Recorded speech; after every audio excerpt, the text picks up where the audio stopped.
네, 미국 대선 개표 현황 속속 전해드리고 있는데요. 투표가 먼저 끝난 동부 지역을 중심으로 지금 개표 작업이 진행되고 있습니다. 출구조사 결과도 나왔는데요. 국제부 취재기자 연결해서 내용을 좀 들어보겠습니다. 윤현숙 기자. 네, 네, 국제부입니다. 지금 개표가 속속 진행되고 있는데요. 주변 상황 전해주시죠. 네, 아직 서부 일부 지역에서는 투표가 진행 중이지만 투표가 일찍 끝난 동부 지역을 중심으로 개표가 속도를 내고 있습니다. 선거인단 538명 가운데 절반이 넘는 270명, 매직 넘버를 확보하는 사람이 승리합니다. 전체적인 선거인단 수 확보는 트럼프 전 대통령이 앞서고 있습니다.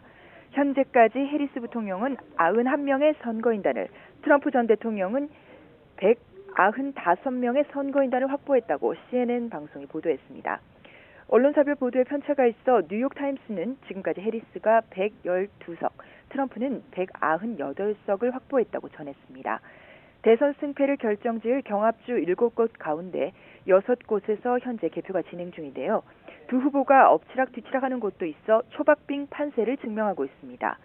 현재 민주당 대선 후보인 카멀라 해리스 부통령이 한 곳에서, 공화당 대선 후보인 트럼프 전 대통령이 5곳에서 각각 우위를 보이고 있습니다. 트럼프 전 대통령은 조지아와 노스캐롤라이나, 펜실베이니아, 애리조나, 위스콘신에서 우위를 보이고 있고, 해리스 부통령은 미시간에서만 앞서고 있습니다. 두 후보 모두 꼭 잡아야 하는 최대 격전지로 꼽히는 펜실베이니아의 경우 초반 해리스 부통령이 앞서다가 트럼프 전 대통령이 현재 역전한 상황입니다.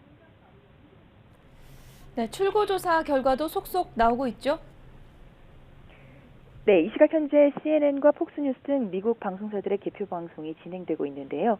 몬태나, 유타주에서 트럼프 전 대통령이 이길 것이라는 출구조사가 조금 전 나왔습니다.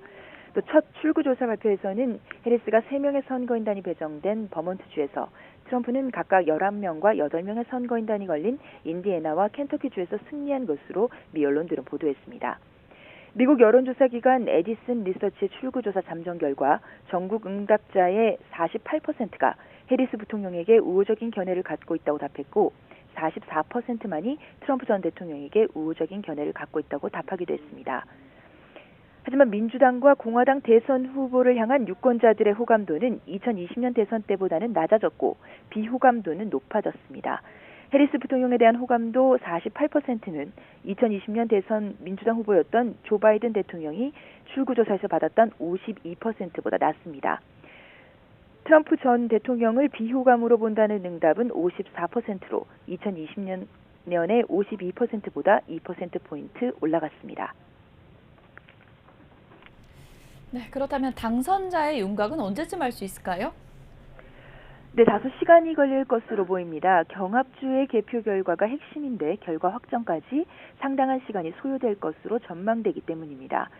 2020년 대선 당시에는 결과 확정까지 나흘이나 걸렸는데요.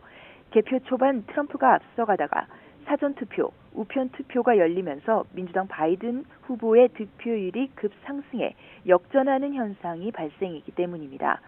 올해에도 사전투표 열풍으로 오늘 기준 8,300만 명 이상이 우편 사전투표나 대면 사전투표에 참여한 것으로 나타나면서 최종 승자 확정에는 시간이 걸릴 것이라는 예측도 나오고 있습니다. 지금까지 국제부에서 YTN 윤현숙입니다.